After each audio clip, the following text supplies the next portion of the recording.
మొదటి యోహాను 4వ అధ్యాయము 7వ వచనంలో రాయబడినట్టుగా, ప్రియులారా మనము ఒకరినొకడు ప్రేమింతుము, ఏలయనగా ప్రేమ దేవుని మూలముగా కలుగుచున్నది. ప్రేమించు ప్రతివాడును దేవుని మూలముగా పుట్టినవాడే దేవుని ఎరుగును అని దేవుని వాక్యంలో రాయబడి ఉంది. మరలా మొదటి యోహాను 4వ అధ్యాయము 7వ వచనాన్ని చదువుకొని దేవుని వాక్యాన్ని మనము ధ్యానం చేద్దాం. ప్రియులారా మనము ఒకరినొకడు ప్రేమింతుము, ఏలయనగా ప్రేమ దేవుని మూలముగా కలుగుచున్నది. ప్రేమించు ప్రతివాడును దేవుని మూలంగా పుట్టినవాడై దేవుని ఎరుగును అని దేవుని వాక్యంలో మనం చూసుకుంటున్నాం. ఈరోజు మనం దేవుని వాక్యంలో నుంచి చూడబోయే అంశము ఏమిటంటే ప్రేమ దేవుని మూలముగా అది కలుగుతూ ఉంటుంది. ప్రేమ దేవుని మూలముగా కలుగుతూ ఉంటుంది. దేవుని మూలముగా ప్రేమ కలుగుతూ ఉంటుంది అని దేవుడు తన వాక్యంలో మనకు తెలియజేస్తుంటున్నాడు. చిన్న ప్రార్థన చేసుకొని దేవుని వాక్యాన్ని మనము ధ్యానం చేద్దాం. ఒకవేళ మనం కలుగుతున్నట్టయితే ప్రార్థనలో మనము ఏకీభవిద్దాం. ప్రేమగల తండ్రి, పరలోక దేవ, మీకు లెక్కలేని వందనాలు స్తోత్రాలు చెల్లిస్తుంటున్నాం. దేవ, మరి ఇంతవరకు మీరు మమ్మల్ని నడిపించి ఉన్నారు. అనుకువా ఆరాధన వాక్యం ద్వారా మీరు మమ్మల్ని దర్శించి ఉన్నారు. బలలో మీరు మాకు కృప చూపించి ఉన్నారు. దేవరి పాటల ద్వారా మిమ్మల్ని మేము స్తుతించి ఉన్నాం. దేవరి మీ వాక్య భాగాన్ని మేము ధ్యానించబోతూ ఉంటుండగా మీరే మమ్మల్ని నడిపించమని మీ వాక్యం ద్వారా మీరు మాతో మాట్లాడండి. దేవరి మీరే మమ్మల్ని బలపరచండి. దేవరి ఇంకనూ దేవరి మేము మీకు దేవరి మీ స్వారూప్యంలోనికి మీ ప్రేమను తెలుసుకునే విధంగా మమ్మల్ని చేయమని అడుగుచు ఆ ప్రార్థన ఆలకించమని యేసు నామములో అడుగుచున్నాం తండ్రి, ఆమేన్.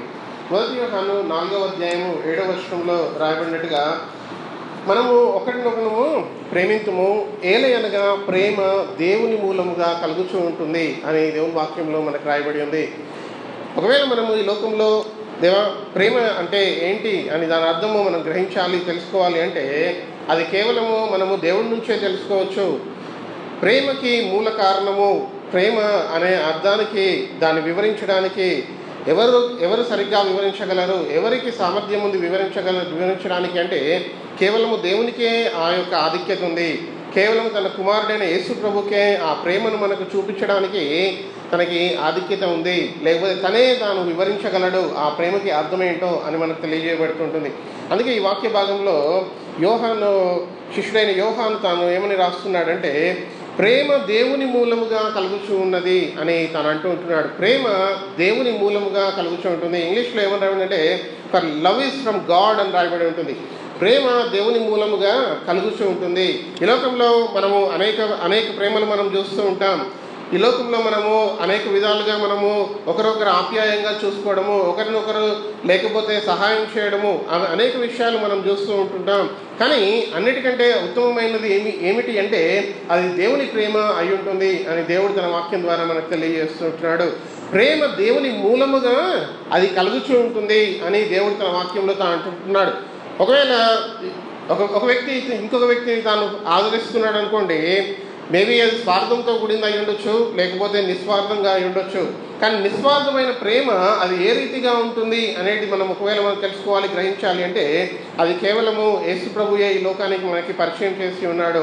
ఎందుకు అంటే ఆయన నిస్వార్థంగా ఈ లోకానికి వచ్చి ఆయన మన కోసము మన పాపముల నిమిత్తము ఆయన చనిపోయి తిరిగి లేచి ఉన్నాడు అని దేవుని వాక్యం సెలవిస్తుంటుంది. ప్రేమకి అర్థం ఏంటి? మనం కొత్త పదం వినగానే మనం ఏం ఆలోచిస్తామంటే ఈ పదానికి అర్థం ఏంటి అని ఆలోచిస్తూ ఉంటాం. ఒక కొత్త పదం విన్నప్పుడు ఈ పదము దాని అర్థం ఏంటి అని ఆలోచిస్తూ ఉంటాం. మరి ప్రేమ అనే పదం విన్నప్పుడు మనకు దాని అర్థము ఏ రీతిగా అర్థమవుతుంటుంది అని ఏ రీతిగా మనం దాని యొక్క అర్థాన్ని తెలుసుకుంటాం అని ఒకవేళ మనం ఆలోచించినట్టయితే, తల్లిదండ్రులు ప్రేమని పొందుకున్నప్పుడు మనం అనుకుంటాం, ఓహో ఇది తల్లిదండ్రుల ప్రేమ అని మనం అనుకుంటాం.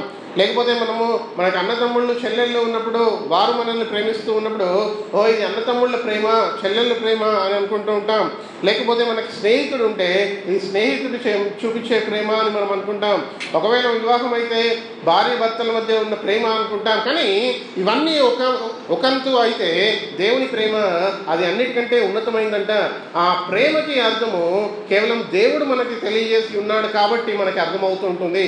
అయితే ఈ ప్రేమలో ప్రేమలోంచి ఏ గుణాలు వస్తాయో ఈరోజు మనం దేవుని వాక్యంలోంచి కొన్ని విషయాలు చూద్దాం. ఈ యొక్క దేవుని ప్రేమలో నుంచి ఏ గుణాలు మనలో నుంచి వస్తాయో ఆ విషయాల్ని, కొన్ని విషయాల్ని మనము ఈరోజు దేవుని వాక్యంలోంచి తెలుసుకుందాం. యేసు ప్రభు ఈ లోకానికి రాకపోతే ఆ ప్రేమ, త్యాగము అనే ప్రేమ అది ఏ రీతిగా ఉంటుందో మనకి అర్థమయ్యే విషయం కాదు.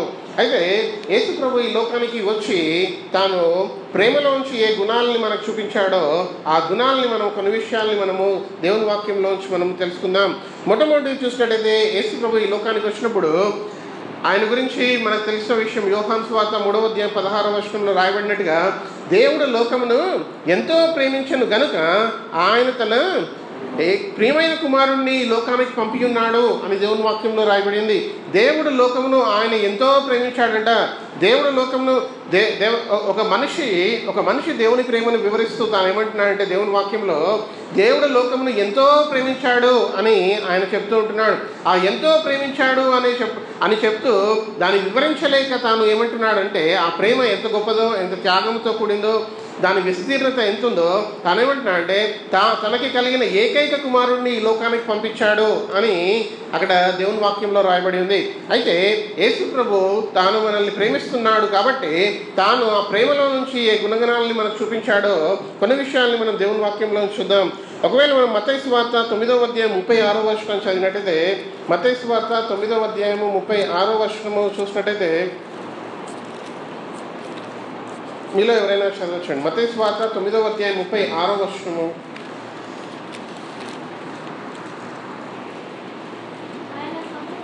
ఆయన సమూహములను చూచి వారు కాపరి లేని గొర్రెల వలె విసికి చెదిరి ఉన్నందున వారి మీద కనికరబడి అని దేవుని వాక్యంలో రాయబడింది. మరలా చదువుతుంటున్నాను. ఆయన సమూహములను చూచి వారు కాపరి లేని గొర్రెల వలె విసికి చెదిరి ఉన్నందున వారి మీద కనికరపడి అని దేవుని వాక్యంలో రాయబడింది. యేసు ప్రభులోంచి ఆయన ప్రేమమయుడు కాబట్టి ఆయనలోంచి కనికరము అనే గుణము కనిపిస్తూ ఉంటుంది. ఆయన ప్రేమమయుడు కాబట్టి తాను జనసమూహంలో వారిని చూసినప్పుడు యేసు ప్రభుకి ఏమని అనిపించిందంటే, ఇదిగో ఈ జనసమూహము కాపరి లేని గొర్రెల వలె విసిగిపోయి ఉన్నందున వారి మీద కనికరపడ్డాడు అనే యేసు ప్రభు తన మాటలతో ఇక్కడ తెలియజేయబడుతూ ఉంటుంది. యేసు ప్రభు ఆయనలోంచి ప్రేమ గలవాడు కాబట్టి ఆయనలోంచి కనికరము హృదయం పుడుతూ ఉంటుంది. ప్రేమ గల ఆ యేసు ప్రభులోంచి కనికర హృదయం మనకు కనిపిస్తూ ఉంటుంది. ఆ కనికర హృదయం ఏమని ఆలోచిస్తుందంటే, ఆయన జనసమూహంని చూసినప్పుడు, మన జనసమూహం చూస్తే మనకేమనిపించాలి అంటే, ఇదిగో ఏమైనా క్రైస్తవుడిని, నేను రక్షింపబడ్డాను, అయితే నేను జనసమూహం చూసినప్పుడు నాకేమి కలగాలి అంటే, ఇదిగో దేవా వారు ఇంకా రక్షణ లేరు కాబట్టి నేను వారి మీద కనికరపడుతూ ఉంటున్నాను, నేను వారి గురించి ప్రార్థించే వ్యక్తిగా ఉంటాను అనే ఆలోచన, అనే ఒక తలంపు మనలోకి వచ్చే విధంగా ఉండాలి. ఒకవేళ మనం రక్షింపబడ్డాము, దేవా నువ్వు నాకు రక్షణ ఇచ్చావు, నేను నీ బలలో పాలు పంచుకుంటుంటున్నాను, నువ్వు నన్ను క్షమించావు, నువ్వు నన్ను రక్షించుకున్నావు, నీ యొక్క ప్రేమను నాకు చూపించావు, ఇదిగో దేవా నువ్వు కనికరపడ్డావు, నేను చెదిరిపోయి ఉన్న ఒక రోజున దేవా నువ్వు నా మీద కనికరం చూపించి నువ్వు నన్ను రక్షించావు. అయితే యేసు ప్రభు తానేమంటున్నాడంటే, తన జన సమూహంలో చూసినప్పుడు ఆయన కనికర హృదయంతో తాను చూస్తూ ఉంటున్నాడంట. ఆయన జన సమూహంలో చూసినప్పుడు ఆయన ఏమంటున్నాడంటే, వీరు కాపరి లేని గొర్రెల వలె ఉన్నారు అని తాను అంటూ ఉంటున్నాడు. కాపరి లేని గొర్రెల వలె. సాయంకాలం కాగానే ఈ యొక్క ప్రాంతంలో గొర్రెలు అవి వస్తూ ఉంటాయి. దాని వెనకాల కాపరి తప్పకుండా ఉంటాడు. కాపరి లేకపోతే ఆ గొర్రెలు అది ముళ్ళలోకి పోయిందో తనకు అర్థం కాదు, లేకపోతే ఇంకా అది ఎక్కడికో తప్పిపోతున్నాయో అవి అర్థం కావు. ఒకవేళ కాపరి లేని గొర్రెలు ఏ రీతిగా ఉంటాయంటే, అవి అన్నీ చెదిరిపోయే విధంగా ఉంటాయి అని అక్కడ మనకు తెలియజేయబడుతుంది. అంతేకాకుండా కాపరి లేని గొర్రెలు ఏ రీతిగా ఉన్నాయి అంటే, అవి విసిగిపోయి ఉన్నాయి అని అక్కడ చెప్పబడుతూ ఉంటుంది. ఆయన సమూహములను చూచి వారు కాపరి లేని గొర్రెల వలె విసికి చెదిరి ఉన్నందున అని దేవుడు తన వాక్యంలో అంటున్నాడు. విసిగిపోయి చెదిరి ఉన్నందున. ఒకవేళ మనం దేవుని యొక్క వాక్యం దొరకకపోతే మనం ఏ రీతిగా ఉంటామంటే కాపరి లేని గొర్రెల వలె ఉంటాము. అంతేకాకుండా దాని సూచన ఏంటి అంటే, కాపరి లేని గొర్రెలు ఏ రీతిగా ఉంటాయంటే వారి జీవితంలో వారు విసిగిపోయి ఉంటారు, అంతేకాకుండా చెదిరిపోయి ఉంటారు. చెదిరిపోవడం అంటే ఈ లోకంలో మనం మునిగిపోయి ఈ లోకంలో ఏదైతే ఆ యొక్క అన్యాయము, అక్రమము, లేకపోతే ఆ లోకంలో ఉన్న ఆ మురికి ఏదైతే ఉందో అందులో మనము విసిగిపోయి అందులో చెదిరిపోయి ఉంటాము. అయితే దేవుడు మనల్ని రక్షించుకున్నాడు కాబట్టి మనము కాపరి, మనకి పరమ కాపరి ఉన్నాడు. అదే మన సంఘానికి వచ్చి దేవుని యొక్క బోధన మనం వింటూ ఉంటున్నాం కాపర్ల ద్వారా. కాబట్టి దేవుడు మన గురించి ఏమంటున్నాడంటే, ఇదిగో మనం విసిగిపోవాల్సిన అవసరం లేదు, చెదిరిపోవాల్సిన అవసరము ఏమాత్రమూ లేదు అని తెలియజేస్తున్నాడు.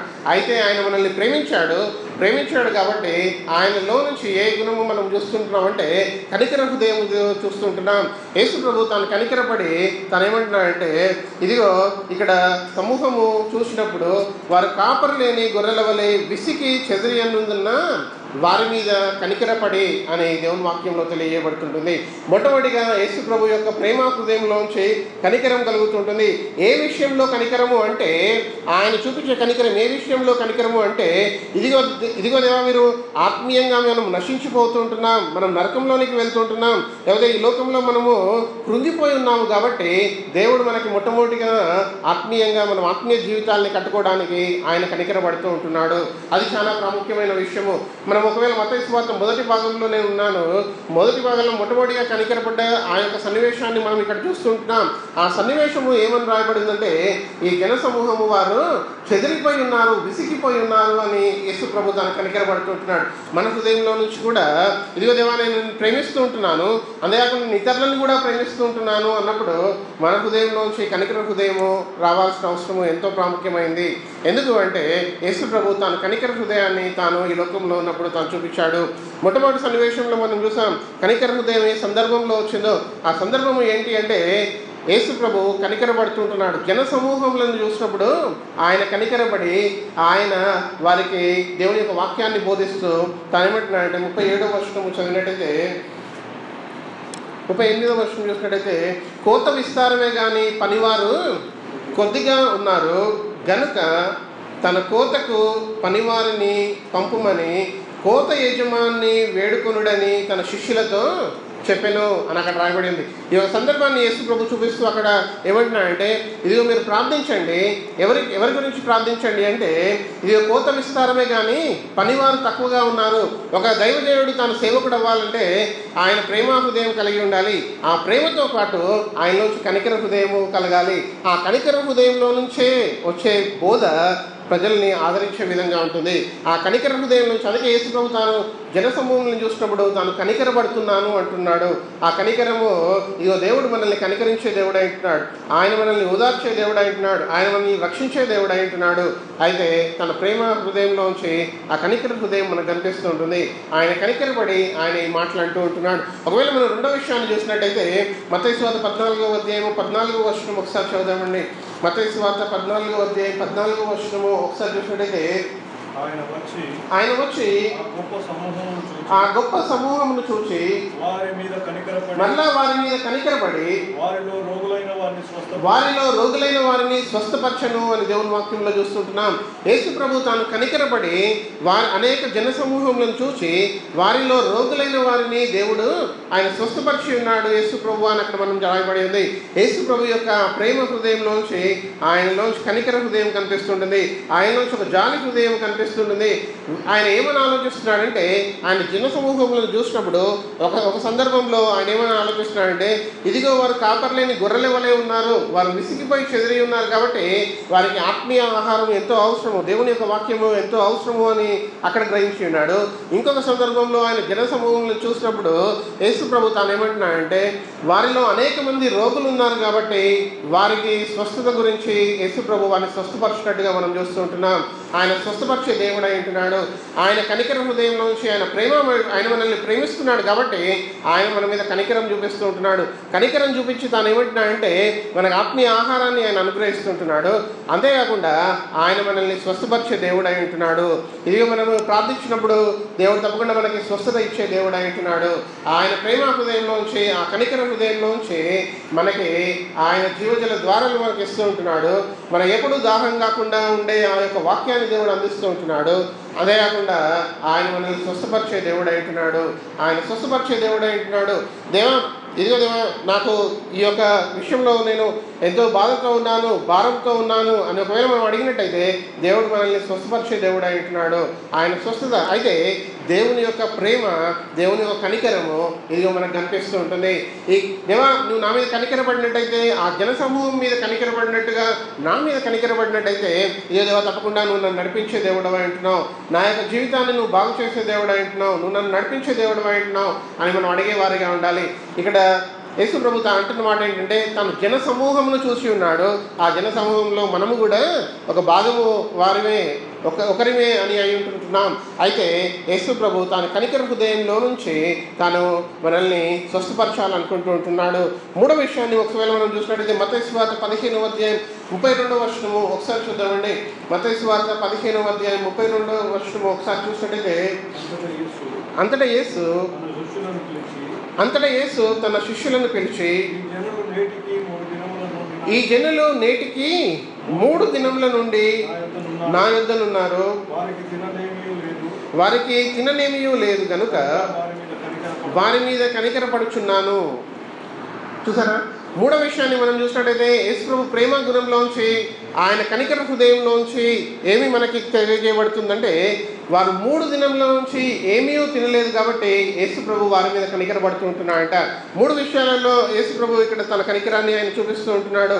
మొట్టమొదటి విషయము మనకు కావాల్సిన ఆత్మీయ ఆహారం గురించి, రెండవ విషయము మనకు కావాల్సిన స్వస్థత గురించి, మూడో విషయము యేసు ప్రభు తెలియజేస్తున్న మూడో విషయం ఏంటి అంటే, ఆయన ఎందుకు కనికరపడుతున్నాడంటే, ఇదిగో దేవా మనం ఈ లోకపరంగా మనం జీవించడానికి మనకి ఆహారం కావాలి కాబట్టి ఆ విషయం కూడా కనికరపడుతూ ఉంటున్నాడు.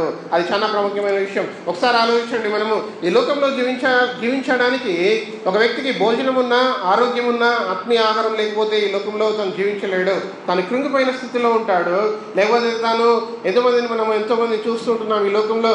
వారు ధనవంతులై ఉండి వారికి ఆరోగ్యం ఉండొచ్చు, ధనం ఉండొచ్చు, భోజనం ఉండొచ్చు, కానీ వారికి నెమ్మది లేకుండా లోకంలో జీవితంలో వారు ఆత్మహత్యలు చేసుకోవడానికి వారు వెళ్తూ ఉంటున్నారు. లేకపోతే ఇంకెన్నో సంఘటనలు మనం వింటూ ఉంటున్నాం. అందుకే యేసు ప్రభు తాను తన ప్రేమ హృదయంలోంచి తన కనికరపడి తాను ఏమంటున్నాడంటే, ఒక దగ్గర జన సమూహములు చూసినప్పుడు ఆయన వారికి అందజేసే విషయం ఏంటంటే, దేవుని యొక్క వాక్యము కావాలని ఆయన తెలియజేస్తూ ఉంటున్నాడు. రెండో విషయాన్ని మనం చూసినట్టయితే స్వస్థతని తెలియజేస్తూ ఉంటున్నాడు. మూడో విషయాన్ని చూసినట్టయితే ఇదిగో కావాల్సిన ఆహారము అనే గురించి ఆలోచిస్తూ ఉంటున్నాడు.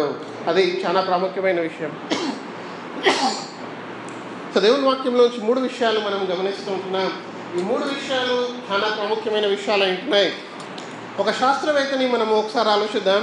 ఆ శాస్త్రవేత్త ఏమని ఆలోచిస్తాడంటే, ఇదిగో అనేక ప్రజలు అనారోగ్యంగా ఉంటున్నారు. సైంటిస్ట్ ఏమని ఆలోచిస్తారంటే, అనేక మంది ప్రజలు అనారోగ్యంగా ఉంటున్నారు, అయితే వారికి ఏదైనా మెడిసిన్ కనుక్కుంటే చాలా బాగుంటుంది అని ఆలోచిస్తారు. వారిలో ఏ హృదయంతో వారు ఆ విధంగా ఆలోచిస్తున్నారంటే, ఒక కనికర హృదయంతో వారు ఆలోచిస్తుంటున్నారు. అసలు ఇంకా మనం ఒకవేళ చరిత్రను చూసినట్టయితే హాస్పిటల్స్ వచ్చింది ఎక్కడి నుంచి, లేకపోతే మెడిసిన్ వచ్చింది ఎక్కడి నుంచి అని ఒకవేళ మనం ఆలోచించినట్టయితే, యేసు ప్రభు ఏ కనికర హృదయంతో ఆయన జన సమూహములను చూసి కదిలించబడి వారిని స్వస్థపరిచాడో, అదే కనికర హృదయంతో అక్కడున్న అనేక మంది పాతకాలంలో ఉన్న వారు జ్ఞానవంతులై ఉండొచ్చు. వారు ఏం కనుక్కున్నారంటే, వారు వైద్యము కనుక్కున్నట్టుగా మనం చూస్తూ ఉంటున్నాం. యేసు ప్రభు ప్రేమ హృదయంలోంచి కనికర హృదయం పుడుతూ ఉంటుంది. కనికరంలో నుంచి యేసు ప్రభు ఏం ఆలోచిస్తున్నాడంటే, ఇది ఆత్మీయ ఆహారం కావాలని ఆలోచిస్తూ ఉంటున్నాడు. ఆత్మీయ ఆహారము అందించడము అది చాలా ప్రాముఖ్యమైనది. అయితే మనం దేవుని యొక్క సంఘానికి వచ్చినప్పుడు తప్పకుండా మనకి ఆత్మీయ ఆహారం దొరుకుతూ ఉంటుంది. ఆత్మీయ ఆహారము అది చాలా ప్రాముఖ్యమైనది. మొట్టమొదటి ప్రాముఖ్యమైన విషయము ఆత్మీయ ఆహారము. దాని తర్వాత యేసు ప్రభు కనికరబడి తను స్వస్థపరుచుతున్నాడు. స్వస్థతను మనం చూస్తూ ఉంటున్నాం. ఆ స్వస్థత ఒకవేళ మనం చూసినట్టయితే ఈ లోకంలో మనము వైద్యం దగ్గరికి వెళ్ళినప్పుడు దేవుడు తన జ్ఞానం ఇచ్చి వైద్యులకి వారికి ఆ మెడిసిన్ కనుక్కోవడానికి జ్ఞానం ఇచ్చాడు. అంతేకాకుండా ప్రార్థించినప్పుడు కూడా మనకు స్వస్థత కలుగుతూ ఉంటుంది.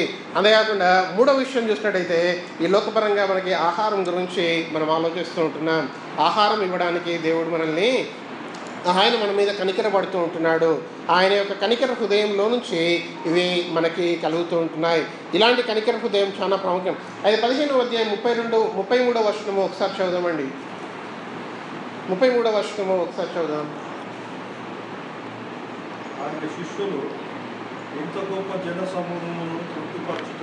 ఆయన శిష్యులు ఇంత గొప్ప జనసమూహంను తృప్తిపరచుటకు కావలసిన రొట్టెలు అరణ్యంలో మనకు ఎక్కడి నుండి వచ్చునని ఆయనతో అనిరి అని అక్కడ రాయబడి ఉంది. యేసు ప్రభు కనికర హృదయంలో నుంచి వచ్చిన మాటలు అవి ఏ రీతిగా ఉన్నాయంటే, దేవా మాకు సాధ్యము కాదు అన్నప్పుడు దేవుడు అతనితో ఆ విషయాల్ని సాధ్యం చేసి చూపించే దేవుడై ఉంటున్నాడు. మోషే కాలంలో మనం చూసినట్టయితే ఇజ్రాయెల్ ప్రజలు ఐగుప్తు దేశం నుంచి బయటకు వచ్చి వారు కానాన్ దేశానికి రావడానికి ఆ యొక్క ప్రయాణంలో ఉన్నప్పుడు వారికి తినడానికి భోజనం ఏమీ దొరికినప్పుడు, నీళ్లు దొరికినప్పుడు, ఆ సమయంలో దేవుని యొక్క కనికరము వారు పొంది వారికి దేవుడు ఆకాశం నుంచి మన్నా కురిపించిన దేవుడై ఉంటున్నాడు. అదే కాకుండా ఆ యొక్క రాత్రిలో నుంచి నీళ్లు పుట్టించిన దేవుడై ఉంటున్నాడు. అయితే దేవుని యొక్క హృదయం అది ఏ రీతిగా ఉంది అంటే, ఆయన ప్రేమలో నుంచి మనకి ఏం కలుగుతుంది అంటే ఆ కనికరము మనకి కలుగుతూ ఉంటుంది. ఆయన ప్రేమలో నుంచి మొట్టమొదటి గుణం మనం ఏం చూసామంటే కనికర హృదయం మనం చూస్తుంటున్నాం. యేసు ప్రభు మనల్ని ప్రేమించి ఉన్నాడు. ఆయన ప్రేమించి ఉన్నాడు కాబట్టి ఆయన మన మీద కనికరపడుతూ ఉంటున్నాడు. కనికరపడి మనకున్న అవసరతల్ని తాను తీరుస్తూ ఉంటున్నాడు. అది ఆత్మీయ అవసరత అయి ఉండొచ్చు, అది శారీరక అవసరత అయి ఉండొచ్చు, లేదా అది రోజు జీవించడానికి మనకు కావాల్సిన ఆహారము, నీళ్లు, భోజనం అయి ఉండొచ్చు.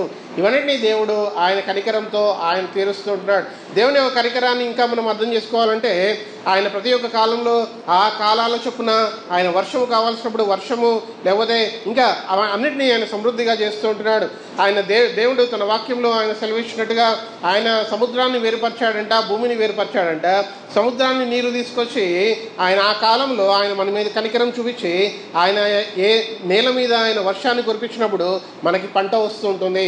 మనం అనుకోవచ్చు, దేవా అద్భుతం అంటే ఆ కాలంలో నువ్వు 5 రొట్టెలు 2 చేపల్ని తీసుకొని అది 5,000 మందికి పంచిపెట్టావే, అదే రీతిగా ఇప్పుడు నా కళ్ళతో చూస్తేనే అదే అద్భుతం అంటే దానికంటే గొప్పవి ఇంకా మన జీవితంలో మనం చూస్తూ ఉంటున్నాం. ఆ విషయాలు ఏంటంటే ఒకసారి ఆలోచిద్దాం. సముద్రం దగ్గర నుంచి దేవుడు నీరు తీసుకొచ్చి ఆకాశం మీద అవి క్లౌడ్స్గా ఫామ్ చేసి దాని తర్వాత నీరు ఆ యొక్క క్లౌడ్స్ వచ్చి అక్కడి నుంచి ఇక్కడికి మూవ్ అయ్యి ఇక్కడ ఈ ప్రాంతాల్లో వర్షాలు పడుతుంటున్నాయంటే ఆ దేవుని చేసే అద్భుతమే అయి ఉంటుంది. అయితే దేవుడు మన మీద కనికరం చూపిస్తుంటున్నాడు. ఒకవేళ వర్షాలు పడకపోతే మనం ప్రార్థించుకొని దేవుడు అడుగుతూ ఉంటున్నాడు.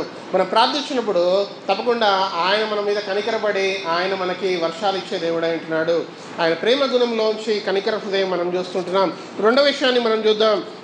ఆయన ప్రేమ గుణంలోంచి ఇంకా మనకి ఏ గుణం మనకు కనిపిస్తుంది అంటే మనకి ఆయన ఇచ్చే గుణము మనకు కనిపిస్తూ ఉంటుంది.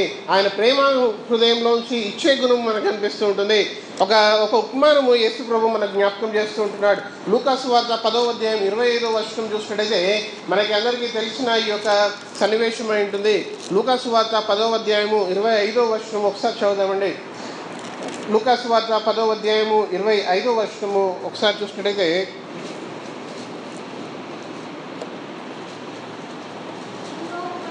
ఇదిగో ఒకప్పుడు ధర్మశాస్త్ర ఉపదేశకుడు లేచి, బోధకుడా, నిత్య జీవమునకు వారసులగుటకు నేనేమి చేయవలనని ఆయనను శోధించుచు అడిగెను. అందుకు ఆయన, ధర్మశాస్త్రమందేమి రాయబడి ఉన్నది అని నీవేమి చదువుచున్నావని అతన్ని అడగగా, అతడు, నీ దేవుడైన ప్రభు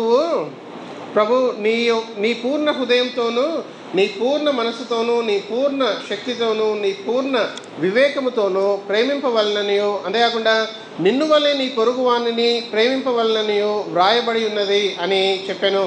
అయితే అక్కడున్న ఆ వ్యక్తి తాను ఏమని అడిగాడంటే, అందుకు ఆయన, నీవు సరిగా ఉత్తరం ఇచ్చితివి, అలాగూ చేయము, అప్పుడు జీవించేదవని అతనితో చెప్పాను. అయితే తాను నీతిమంతుడైనట్టు కనబరుచుకొను గోరి అతడు, అవును కానీ నా యొక్క పొరుగువాడు ఎవడని యేసుని అడిగెను అని అక్కడ రాయబడి ఉంది. నా యొక్క పొరుగువాడు ఎవడని యేసుని అక్కడ ఏమని రాయబడి ఉందని, నా యొక్క పొరుగువాడు ఎవడని యేసుప్రభు మనకి ఒక ఆజ్ఞ ఇచ్చి ఉన్నాడు. అన్ని ఆజ్ఞల్ని ఒకవేళ సమకూరుస్తే, ఉన్న అన్ని ఆజ్ఞల్ని సమకూరుస్తే ఏ ఆజ్ఞ వస్తుంది అంటే 2 ఆజ్ఞలు వస్తుంటున్నాయి. ఆ 2 ఆజ్ఞలు ఏంటంటే, మనం దేవుణ్ణి మన యొక్క పూర్ణ హృదయంతో, పూర్ణ మనసుతో, వివేకముతో, పూర్ణ ఆత్మతో మనం ప్రేమించే వారిగా ఉండాలి. అంతేకాకుండా మన పొరుగు వారిని మనము ప్రేమించాలి అని రాయబడి ఉంది. మన పొరుగు వారిని మనం ప్రేమించాలి. ఒక ప్రశ్న అడిగాడంట ధర్మశాస్త్ర ఉపదేశకుడు, అంటే ఆయన ఒక లాయర్ అని మనం చెప్పొచ్చు.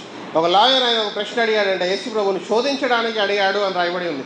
శోధించడానికి అడిగాడు అని రాయబడి ఉంది. ఏమని అడిగాడు అంటే, ఇదిగో ఈ యొక్క ఆజ్ఞ బాగుంది దేవా, నేను నిన్ను ప్రేమించాలి, అదే కాకుండా నా పొరుగు వారిని ప్రేమించాలి, అయితే నా పొరుగువారు ఎవరు అని యేసు ప్రభువుని అడుగుతూ ఉంటున్నాడు.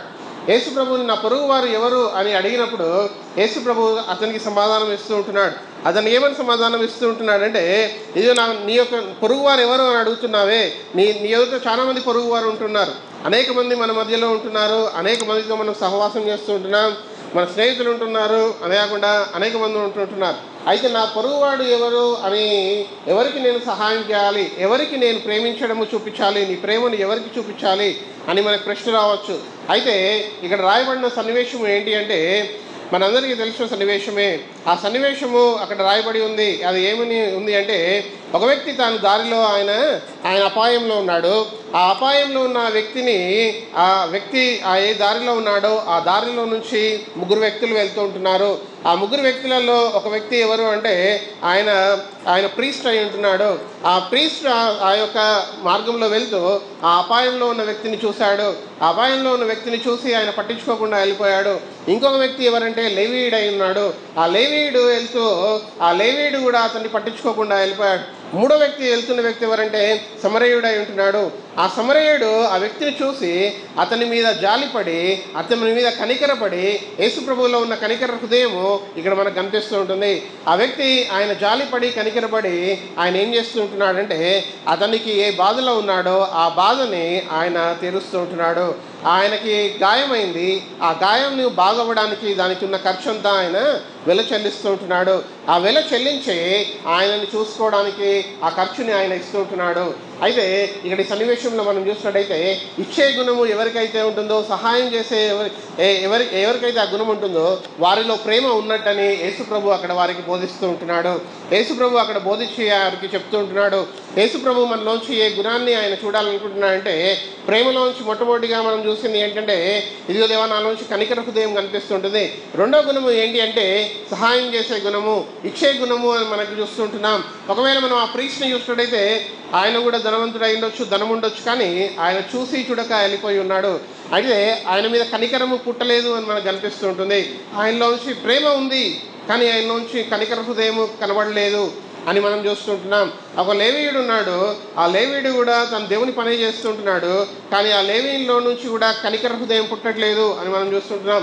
కానీ సమరయుడు ఒక అతను వెళ్తూ ఉంటున్నాడు. ఆయన హృదయంలోంచి కనికర హృదయం పుట్టి ఆయన అతనికి సహాయం చేస్తుంటున్నాడు.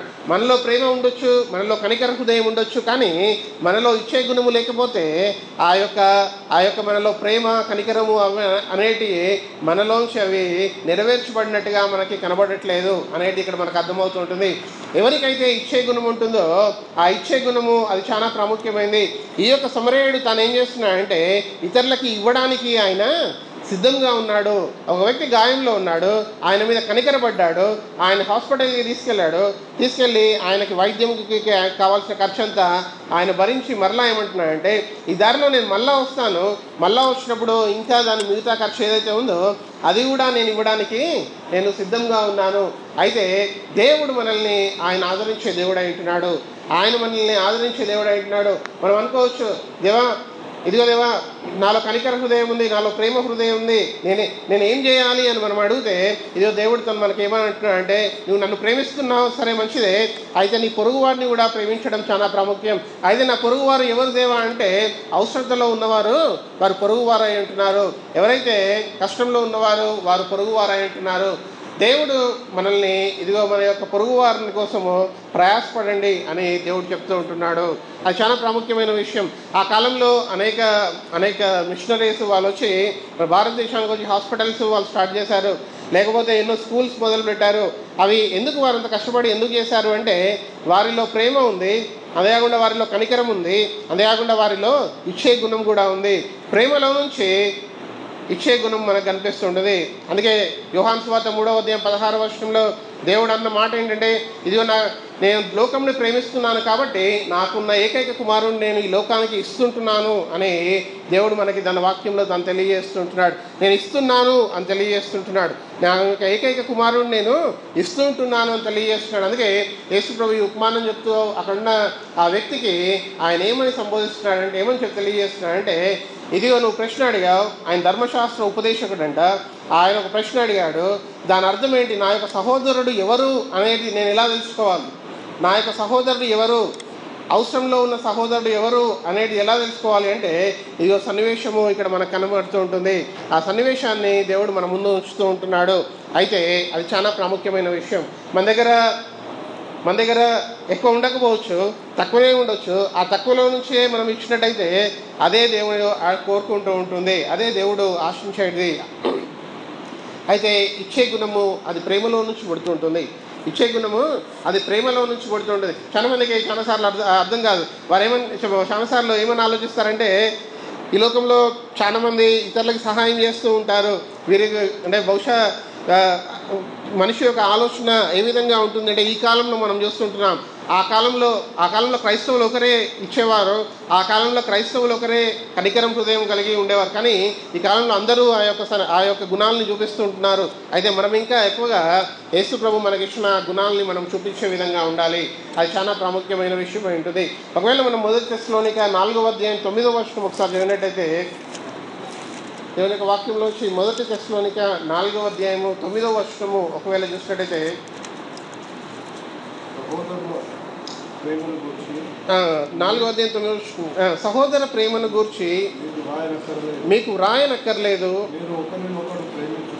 మీరు ఒకరినొకడు ప్రేమించుటకు దేవుని చేతనే ఏర్పరచబడుతుంది అని దేవుని తన వాక్యంలో తాను అంటున్నాడు. మొదటి తెస్సలోనిక 4వ అధ్యాయము 9వ వచనంలో అపోస్తలుడైన పౌలు తెస్సలోనిక సంఘానికి రాస్తూ తాను ఏమంటున్నాడంటే, సహోదర ప్రేమను గురించి మీకు వ్రాయనక్కర్లేదు, అయితే మీరు ఒకరినొకడు ప్రేమించుటకు దేవుని చేతనే ఏర్పరచబడుతుంది అని అక్కడ రాయబడి ఉంది.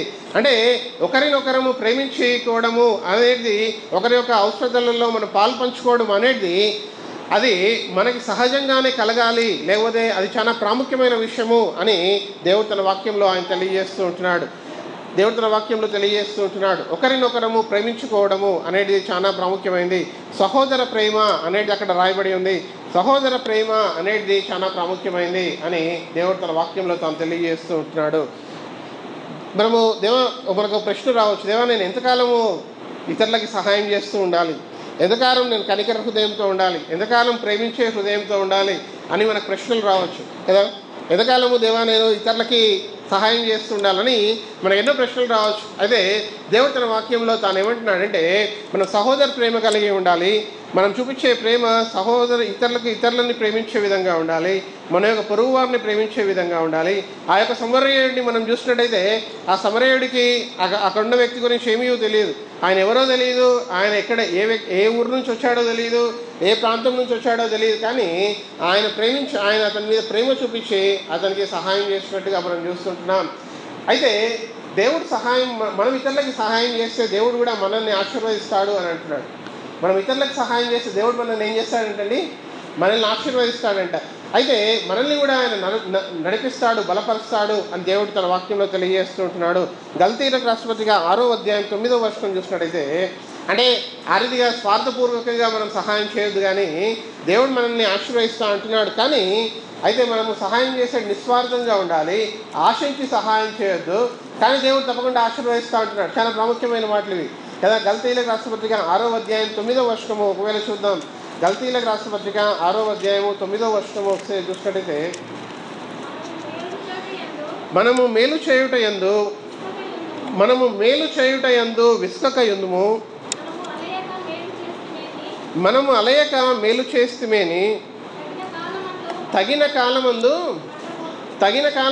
పంట కోతుము అని రాయబడింది. గలతీయులకు రాసినట్టుగా 6వ అధ్యాయం 9వ వచనంలో మనము మేలు చేయుట యందు విసుకక యుందుము అని ఉంది. ఏమనుందండి? మేలు చేయుట యందు విసుకక యుందుము అని రాయబడి ఉంది. అంతేకాకుండా మేలు చేసిన ఎడల మనము తగిన కాలమందు పంట కోతుము అని రాయబడి ఉంది. తగిన కాలమందు దేవుడు మనల్ని ఆయన తప్పకుండా నడిపించే దేవుడై ఉన్నాడు, మనల్ని కాపాడే దేవుడై ఉన్నాడు.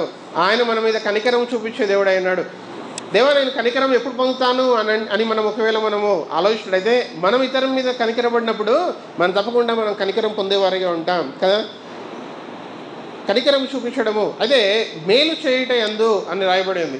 మేలు చేయుట యందు విసుకక యుందుము అని రాయబడి ఉంది. ఎలా ఉండాలంటే విసుకక యుందుము అని రాయబడి ఉంది. ఒకవేళ విసుకక ఉన్నట్టయితే దేవుడు తన కాలమందు తగిన కాలమందు ఆయన మనకేమని సెలవిస్తున్నాడంటే మనం తప్పకుండా పంట కోతుము, మేలు చేయటం యందు విసుకక యుందుము, దేవుని సంఘానికి రావడము అనేది విసుకకుండా మనం వచ్చేవారిగా ఉండాలి వాక్యం వినడానికి. అదే కాకుండా మేలు చేయటం యందు విసుకక యుందుము అని దేవుని వాక్యంలో రాయబడింది. మన జీవితంలో ఒక వ్యక్తి 70 సంవత్సరాలు జీవించవచ్చు, 80 సంవత్సరాలు జీవించవచ్చు. మనం రక్షింపబడిన తర్వాత ఇదిగో మనం ఏ రీతిగా ఉండాలంటే మేలు చేయుట యందు విసుకక ఉండాలంట. మేలు చేయుట యందు విసుకక ఉండాలి అని దేవుని వాక్యంలో రాయబడింది. ఒకవేళ మనలో ప్రేమ హృదయం ఉన్నట్టయితే మేలు చేయుట యందు మేలు చేయడం మొదలు పెడతాము. అదే కాకుండా మేలు చేయడం ఆపకుండా విసుకకుండా ఉంటాం. మేలు చేయడం అంటే మనకి తగినంత మన శక్తి కొలది మనం ఇతరులకి సహాయం చేయడము. అది మనం శారీరకంగా మన బలము ఉపయోగించి సహాయం చేయొచ్చు, లేకపోతే మనకిచ్చిన జ్ఞానం ద్వారా ఇతరులకి కొన్ని విషయాలు తెలియజేసి సహాయం చేయొచ్చు, లేకపోతే ఇంకా అనేక విషయాల్లో మన స్తోమత కొలది మనం ఇతరులకి సహాయం చేయొచ్చు. నేను చిన్నతనంలో ఉన్నప్పుడు ఏమీ ఫీజు తీసుకోకుండా నాకు ఇంగ్లీష్ బోధించిన వారు ఉన్నారు. ఏమీ ఫీజు తీసుకోకుండా ఇంగ్లీష్ బోధించిన వారు ఉన్నారు. అది ఒక సహాయం చేయడం కదా.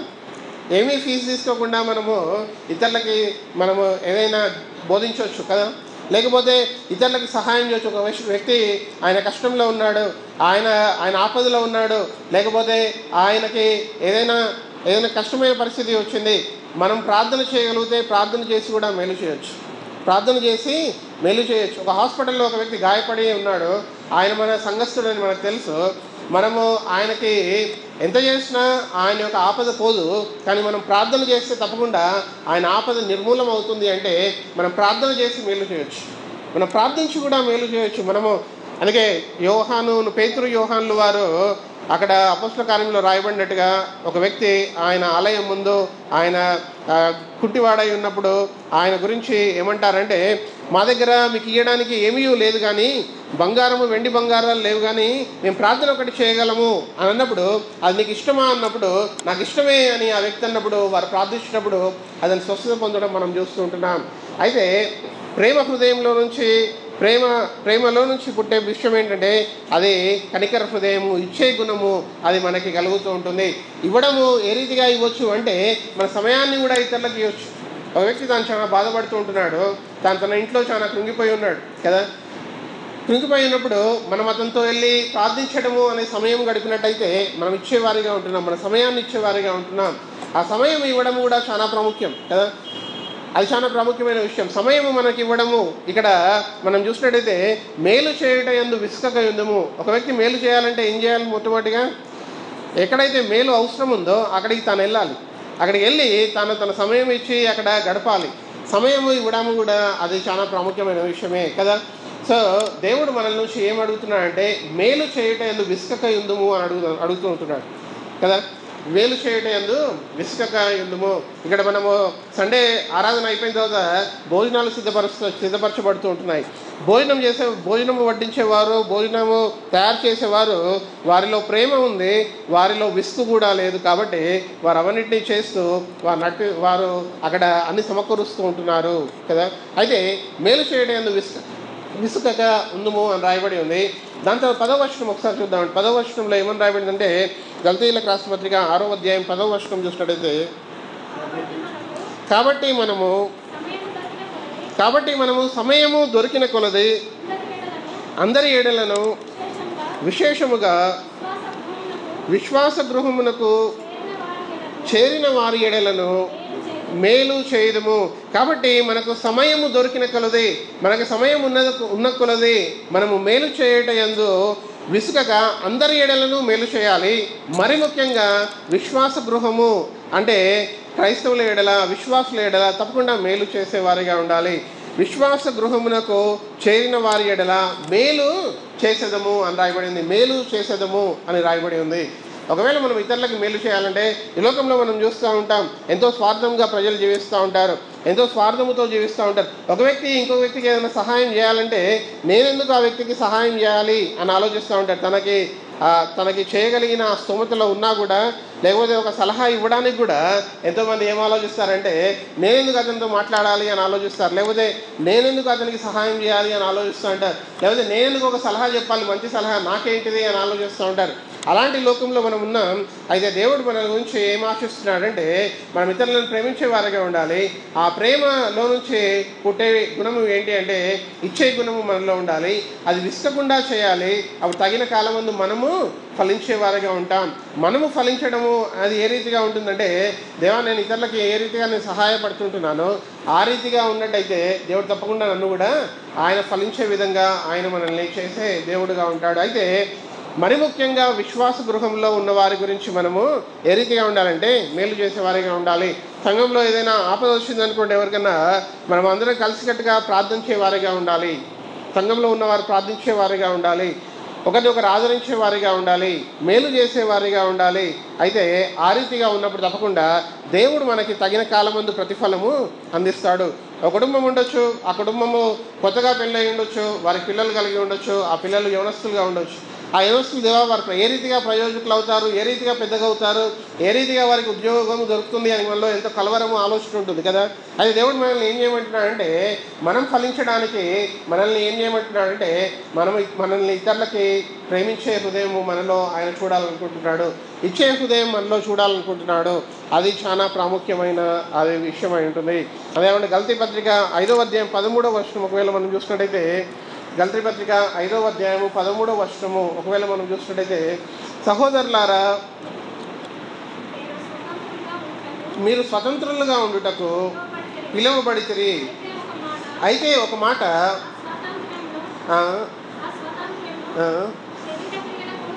శరీర క్రియలకు హేతువు చేసుకొనక ప్రేమ కలిగిన వారై ఒకరికొకరు దాసులై ఉండుడి అని రాయబడింది. ఏ రీతిగా అండి? ప్రేమ కలిగిన వారై ఒకరికొకరు దాసులై ఉండుండి అని అక్కడ రాయబడింది. అంటే దాని అర్థం ఏంటంటే, అయ్యో వారు అవసరతలో ఉన్నారు, వారికి ఏదో అపాయంలో ఉన్నారు, అయితే నేను వారికి ఏ రీతిగా ఉంటానంటే సహాయం చేసే విధంగా ఉంటాను. ఒకవేళ ఒకరి గృహంలో మన యొక్క సహవాసులు ఒకరి గృహంలో వారు ఎంతో కష్టంలో ఉన్నారు, వారు ఎంతో అనారోగ్యంలో ఉన్నారు, లేకపోతే వారి పిల్లలకి ఏదో ఆపద ఉంది, అది ఏ రీతిగా మనం భావించాలి అంటే ఆపద మన ఇంట్లో ఉన్న ఆపదలాగా మనం భావించి వారికి సహాయం చేసేవారిగా ఉండాలి. వారికి సహాయము అది వారికి బహుశా కొద్దిగా భోజనం మన ఇంట్లోంచి వారికి భోజనం పంపిస్తే అదే పెద్ద సహాయం అయి ఉండొచ్చు కదా, లేకపోతే వారికి కొన్ని మంచినీళ్ళు ఇస్తే అదే పెద్ద సహాయంగా ఉండొచ్చు కదా. ఇక్కడ దేవుడు ఈ యొక్క మాటలో చాలా అర్థం ఉంది. ఆ మాట నేను పూర్తిగా ఆ మాట మనకి అర్థమవుతుంటుంది. ఆ మాటలో దేవుడు అంటున్న మాట ఏంటంటే ప్రేమ కలిగిన వారై ఒకరికొకడు దాసులై ఉండండి అని దేవుడు అంటూ ఉంటున్నాడు. అది చాలా పెద్ద మాట. దాసులై ఉండడము అంటే అది చాలా పెద్ద మాట.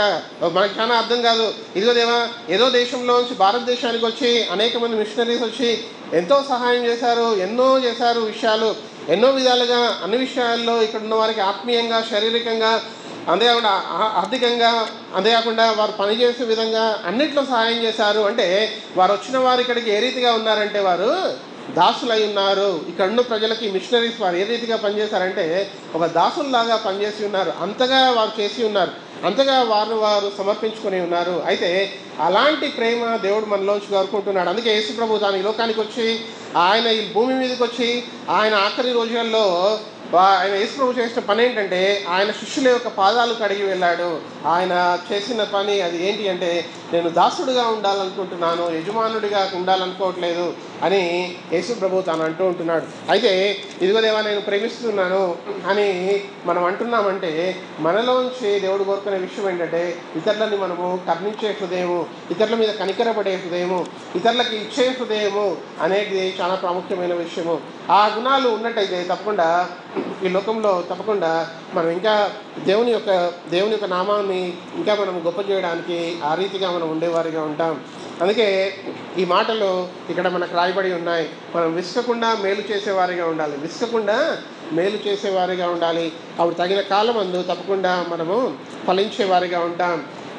రెండే విషయాలు మనం ఇప్పటివరకు చూసి ఉన్నాం. ఆ రెండు విషయాలు ఏంటంటే మొట్టమొదటిది కనికర హృదయము, రెండో విషయం ఏంటి అంటే ఇచ్చే హృదయము అనే రెండే విషయాలు మనం చూసి ఉన్నాం. మనకి సమయము తక్కువగా ఉంది. అయితే ఈ కొన్ని వచనాలు నేను చూసి దాని తర్వాత నేను ముగింపులోనికి వస్తాను. ఒకవేళ మనం మొదటి యోహాను 4వ అధ్యాయం 9వ వచనం ఒకసారి మనం చదువుకుందామండి. మొదటి యోహాను 4వ అధ్యాయము 9వ వచనము ఒకసారి మరలా మనం చదువుకుందాం. మొదటి యోహాను 4వ అధ్యాయము 9వ వచనము.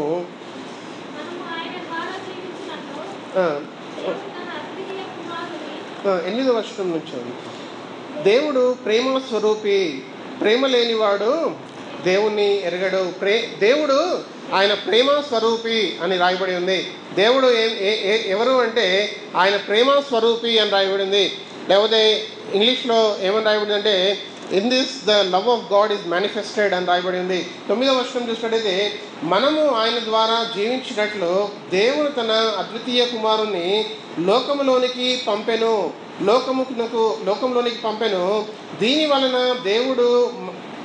దేవుడు మన యందు ఉంచిన ప్రేమ ప్రత్యక్షపరచబడెను అని రాయబడి ఉంది. దేవుడు మన యందు ఉంచిన ప్రేమ ప్రత్యక్షపరచబడెను అంటే మన కనులకి కనిపిస్తూ ఉంటుంది, అది ప్రత్యక్షపరచబడుతూ ఉంటుంది. ఏ రీతిగా ప్రేమ ఈ లోకానికి ప్రత్యక్షపరచబడిందంటే యేసు ప్రభు ఈ లోకానికి రావడం ద్వారా ప్రేమని మనము కనులారా మనం చూడగలుగుతుంటున్నాం, లేకపోతే అర్థం చేసుకోగలుగుతూ ఉంటున్నాం అనేది ఆ యొక్క భావము ఇక్కడ వస్తూ ఉంటుంది. దేవా ప్రేమ ఏ రీతిగా ఉంటుందంటే అది నిస్వార్థంగా ఉంటుంది అని మనకు దేవుడు తెలియజేస్తూ ఉంటున్నాడు. ప్రేమలో నుంచి ఏం గుణాలు మనకు కనిపిస్తాయంటే ఇదిగో దేవా నాకు కనికర హృదయం కనిపిస్తూ ఉంటుంది, అదేవిధంగా ఇచ్చే గుణం కనిపిస్తూ ఉంటుంది. ఆ ఇవ్వడము ఎంతగా ఉంది అంటే ఇదిగో ఆ యొక్క ప్రేమ మనము ఆ పదాలను మనం గమనించి ఉన్నాం. అదే కాకుండా దేవుని వాక్యంలో మనం చూసినట్టయితే మొదటి యోహాను 4వ అధ్యాయం 8, 9, 10 వచనాలలో ఇక్కడ మనకి ప్రేమ గురించి ఇంకా తెలియజేయబడుతుంటుంది. మనం చాలా ప్రాముఖ్యమైన ఈ యొక్క మాటను చూసుకొని మనం ముగింపులోనికి వెళ్దాం. 10వ వచనము మనం చూద్దాం. మనము దేవుని ప్రేమించమని కాదు, తానే మనలను ప్రేమించి అదే కాకుండా మన పాపములకు ప్రాయశ్చిత్తమై ఉండుటకు తన కుమారుని పంపెను. ఇందులో ప్రేమ ఉన్నది అని రాయబడి ఉంది. ఎందులో ప్రేమ ఉందండి?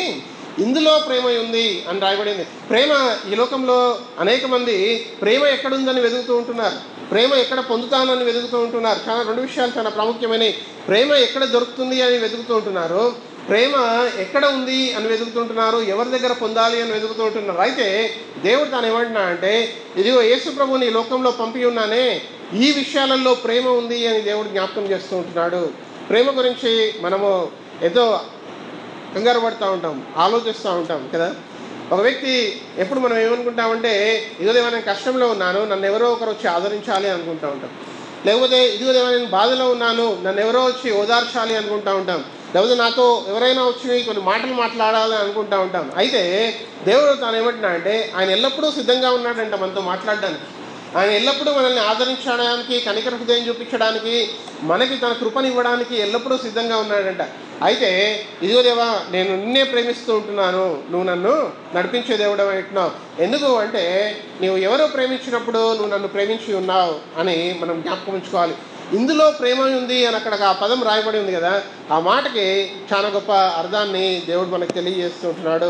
ఎందులో ప్రేమ ఉంది అంటే తన ఏకైక కుమారుణ్ణి లోకానికి పంపించి ఉన్నాడు దేవుడు, ఈ విషయంలో ప్రేమ ఉంది అని దేవుడు మనకు తెలియజేస్తూ ఉంటున్నాడు. మనం ప్రేమని వెతుకుతూ ఉంటున్నాం, ప్రేమని కనుక్కోవాలని ప్రజలు కనుక్కుంటుంటున్నారు. ప్రేమని కనుక్కోవడానికి ఈ కాలంలో అనేక విధాలుగా ప్రేమని కనుక్కుంటూ ఉంటున్నారు ప్రజలు. అది ఏ రీతిగా అనుకుంటున్నారంటే సెల్ ఫోన్లు కూడా మాట్లాడుతున్నాయి ఈ కాలంలో. దేవుడు మాట్లాడతాడు, మనకి దేవుడిని అడిగినప్పుడు, దేవుని ప్రార్థించినప్పుడు దేవుడు మనతో మాట్లాడాలని సిద్ధంగా ఉన్నాడు. మనం ప్రేమను పొందుకోవడానికి ఏం చేస్తున్నారంటే ప్రజలు సెల్ ఫోన్ కూడా మాట్లాడుతుంది. మా చెల్లె వాళ్ళ కొడుకు ఆయన అమెరికా దేశం నుంచి తెచ్చుకున్నాడు ఒకటి. అదేంటంటే మనము ఏమైనా ప్రశ్న అడిగితే సమాధానం ఇస్తుందంట. అంటే ఎవరింట్లో లేనప్పుడు వారు ఎవరితో మాట్లాడడానికి వారు ప్రయత్నిస్తున్నారంటే దేవునితో మాట్లాడడానికి ప్రయత్నించట్లేదు. వారు ఆ యొక్క పరికరం ఏదైతే ఉందో ఏదైతే ఉందో ఆ పరికరంతో లేకపోతే మాట్లాడాలనుకుంటున్నారు. అవిటితో సంభాషించడానికి వారికి ఆ రీతిగా వారికి అలవాటు అయిపోతుంది. అయితే ఆ యొక్క పరికరాలు కూడా మనకి సమాధానం ఇస్తుంటున్నాయి, మనకు కావాల్సిన అవసరాలు తీరుస్తుంటున్నాయి. కానీ దేవుడు ఏమంటున్నా అంటే అవన్నిట్లో ప్రేమ లేదు, అవన్నిట్లో కనికరం లేదు, అవన్నిట్లో ఇచ్చే హృదయం లేదు. కానీ ఇదిగో దేంట్లో ప్రేమ ఉందంటే కేవలం యేసు ప్రభు ఈ లోకానికి రావడంలో అందులో ప్రేమ ఉంది. అందుకే ఇందులో ప్రేమ ఉన్నది అని 1 యోహాను 4వ అధ్యాయము 10వ వచనం ఆఖరి భాగంలో అక్కడ మనకి రాయబడినట్టుగా మనం చూస్తుంటున్నాం. అయితే దేవుడు మనతో ఏమని ఆయన కోరుకుంటున్నాడంటే, ఇదిగో దేవా, నువ్వు ప్రేమ కలిగిన వాడు, నువ్వు మమ్మల్ని ముందు ప్రేమించావు కాబట్టి మేము ప్రేమ చూపించే వారిగా ఉంటాం, మేము ఇతరులని ప్రేమించే వారిగా ఉంటాం. ఇంకా చాలా విషయాలు ఉన్నాయి. మనం ప్రేమించడము, ఒకవేళ మనము ఇతరులను ప్రేమిస్తున్నామంటే దేవుడు మనల్ని ప్రేమించి మనల్ని ఏ రీతిగా క్షమించాడో మనం ఇతరులను క్షమించే వారిగా ఉండాలి. అదే కాకుండా ప్రేమ అది దీర్ఘకాలము సహించును, అదే కాకుండా ప్రేమ అది సాత్వికంగా ఉంటుంది, ప్రేమ అది ఉప్పొంగదు, అదే కాకుండా ప్రేమ అది ఎల్లప్పుడూ నిలుస్తూ ఉంటుంది అని దేవుడు తన వాక్యంలో అనేక విషయాల్ని ఆయన మనకి జ్ఞాపకం చేస్తుంటాడు. కొన్ని మాటలు మన హృదయంలో ఆయన దేవుడు తన వాక్యాన్ని ఫలింప చేయండి. ఆమేన్. దేవుని నామానికి స్తోత్రములు. ఈ సమయంలో మనము దయచేసి మంచి వాక్యం విన్నాం, బోధించబడ్డది. ప్రేమలో నుంచి కనికరము ఇచ్చే మనసు, కనికరమైన మనసు ఉంటుందని నేర్చుకున్నాం కనుక అందించిన దైవజనుడికి సంఘము తరపున ప్రత్యేక వందనాలు చెల్లిస్తూ ఉంటున్నాం. వారిని వారి కుటుంబ